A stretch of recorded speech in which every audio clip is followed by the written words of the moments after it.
Hey guys, beautiful beings. I hope you're having an amazing day, night, evening, morning, wherever you are in the world. I wanted to jump on here and chat about something that's very interesting, in my opinion, and equally controversial. That's not my opinion that it's controversial. It just is controversial.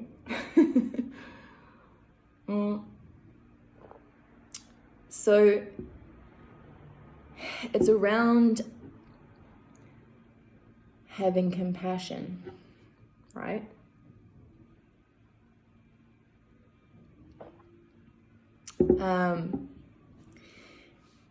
Because for those of you who have been in the spiritual growth / personal development spaces for a while, you'll know that, there are general teachings of, accept all and, have compassion for all beings, right? And generally speaking, 100% great teaching and philosophy. However, this world that we live in is full of paradoxes and contradictions and exemptions, and so I think any time that we oversimplify something, or take it out of context, we are in danger of, or we endanger that teaching to be misconstrued or misunderstood or distorted in some way. So it's very interesting because obviously now so much of what has been happening in the shadows of our world, in what some say is the fourth dimension, so it's in the unseen, right, of our world, is now coming to the surface. The veil between the 3D and the 4D worlds are thinning. And so people are starting to see what has been happening. So for example, the child trafficking, pedophilia, the elite cults, and the levels of corruption in government, in just our entire structures and systems of power on the planet, right? I mean, there's 1,000+ rabbit holes you can go down. It's full on, right? But for the context of, and the topic of this, I want to talk specifically about the beings, let's just call them beings. Let's call them beings without going into whether they're human or not, right? The beings who are evil. I mean, there's no other way to put it. There are some beings that genuinely have evil intent, malevolent intent. They have no empathy. They want to hurt. They're sadistic. All they care about is power and control, and they'll do anything to get it. So the beings on this planet who do things like traffic, rape, torture, murder innocent children, right? It's adults, it's all people, but I'll talk about children because the violation of an innocent child, in my opinion, there's nothing more evil on this planet. So when we look at someone like that and then we apply the, have compassion for all beings, this is where is it really black and white? Is it that simple? Should we have compassion for a being who has come to earth, they've got free will, and that's what they've done with their free will? And this is a level of evil above murdering a person or molesting one child or a couple children, right? I'm talking about trafficking, raping, not even just abusing, torturing innocent children. Should we have compassion for those beings? Now, where I am at currently, I want to say this, because just because we don't have compassion for them, because where I'm at right now, I don't have compassion for those people. In saying that, right, just because I don't have compassion for them, it also doesn't mean that I hold hatred toward them, though I have. When I first started, and to add to the context here, I was sexually abused as a child. My father is a pedophile, okay? So obviously we throw into the mix here, and this is for anyone, which is 1 in 3 women and 1 in 6 men have been sexually abused, right? Are the victims of pedophiles. So we throw that into the mix as well of our own trauma when we're looking at these things that are being shown to us in the world. So when I first started looking at the things that are happening to children and what these people are doing to them, I felt heartbroken. I shed a lot of tears.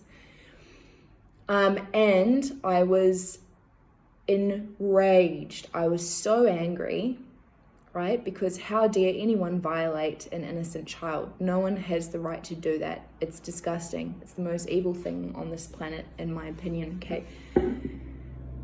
So I had all these feelings coming up, right? Simultaneously, I've also got my own residues, remnants of my own childhood trauma surfacing, right? Because the trauma I've experienced is similar, definitely not at the level, I wasn't tortured, not at the level of what these children are going through, but in essence, it's a similar kind of thing, right?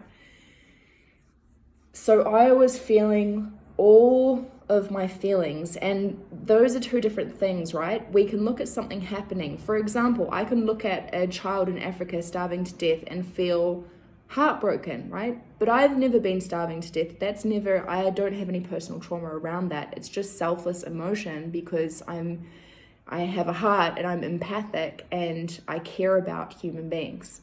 So that's why I feel that way. So that is different. That's just selfless emotion, right? That is different to when we are getting our personal traumas triggered. So I've been navigating both, and I'm very aware because I've been on this healing journey. I've done so much healing work for 10 years now. Coming up 10 years. It's my throat chakra clearing.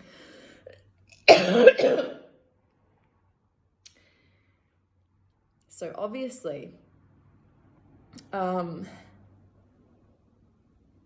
had a lot to work through, right? As any of us had who have experienced that level of trauma.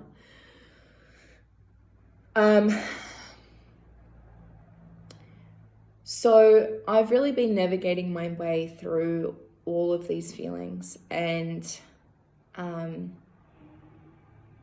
feeling through them, as well as, healing and integrating parts of my own childhood trauma.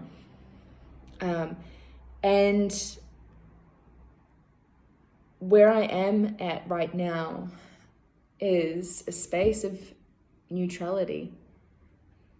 I don't have compassion. But I also don't feel that same anger, that same rage. Like, I was feeling that kind of rage where I was fantasizing, rounding them up and lighting them all on fire and watching them burn. So I'm not feeling that anymore, right? But it was intense, because I care. I care so fucking much about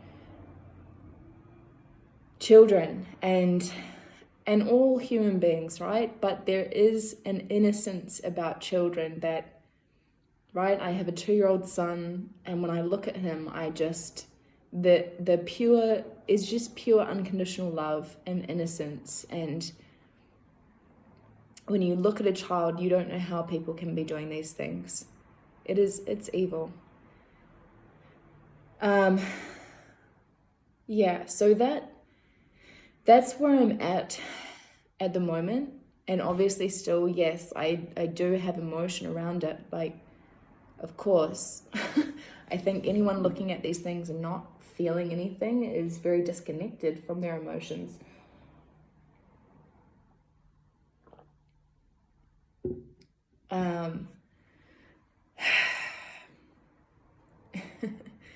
Because that's, I believe, is another distortion in the spiritual community, is like, you know, like, do anything to protect your vibration, hold a high vibration.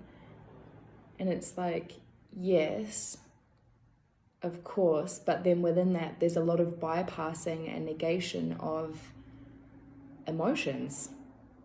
If an emotion is there and it's trying to come up, like it's there, by us not feeling it, that's just suppressing it. So it's still going to be there in our bodies, right? The best thing we can do is feel it, move it. Emotions are just like water. If we block it, it's like blocking the river. It's just going to like build up, right? And what happens to still water? It gets toxic. It starts getting like weird shit growing in it, like algae and fungi and whatever that weird stuff is. So our emotions are the same if they get stuck in our bodies. And I mean, over years, and this has been proven now for a very long time, if we hold certain emotions for years and years and years, they manifest as physical dis-ease in the body, physical ailments, illnesses, right? So yeah, I'd love to hear back from wherever you're at and wherever you're at currently, and to be really aware of, you know, what is like just healthy response emotion, right? For example, feeling something like anger or sadness when you see things really wrong happening to another human being. It is a very healthy and natural response and valid. It just means that you care and you're connected to your heart. But be aware of that and the difference between when you actually need to heal you're having your traumas triggered, and you actually need healing. There's just emotions coming up that need to move from past stuff, right? Yeah, because that's very, very important right now. And it will be. There's no going back to normal in the way things were before. So that's what I wanted to come on and share. And let me know if it resonates. Let me know where you are currently at, and if you have any questions. And I'll see you all soon. Bye, everyone. Lots of love.